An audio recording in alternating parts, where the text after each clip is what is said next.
पंतप्रधान नरेंद्र मोदी यांचा आज रात्री टोकियो दौरा, तर 7 वर्षात त्यांचा पहिला जपान दौरा आहे. दगडूशेठ गणपतीच्या मंडळात केरळच्या पद्मनाभम स्वामी मंदिराची प्रतिकृती, 111 फूट उंच मंडपात 500 देवी देवतांच्या मूर्ती. मराठा आरक्षणाच्या लढ्यात मनोज जरांगेंना मराठवाड्यातील अनेक लोकप्रतिनिधींनी जाहीरपणे पाठिंबा दर्शवलाय. चांदी खरेदी, एटीएम, मुदत ठेव ते क्रेडिट कार्डचे नियम बदलणार. 1 सप्टेंबर पासून नवे बदल लागू होणार. सरकारने कापसाच्या शुल्कमुक्त आयातीला 31 डिसेंबर पर्यंत 3 महिने मुदतवाढ दिली. ट्रम्प टॅरिफमुळे शेअर बाजार उघडतात. सेन्सेक्स 650 अंकांनी घसरला. इतिहास कर्तृत्वाला लक्षात ठेवतो. मनोज जरांगे मुंबई दाखल होण्याआधीच भाजपकडून बॅनरबाजी. हिमाचल प्रदेश मधील 3 जिल्ह्यांसाठी IMDने रेड अलर्ट जारी केला.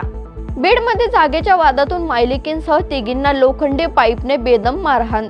आशियाई नेमबाजी स्पर्धेत स्विफ्ट कोर सम्राने 50 मीटर रायफलमध्ये सुवर्ण पदक जिंकलंय.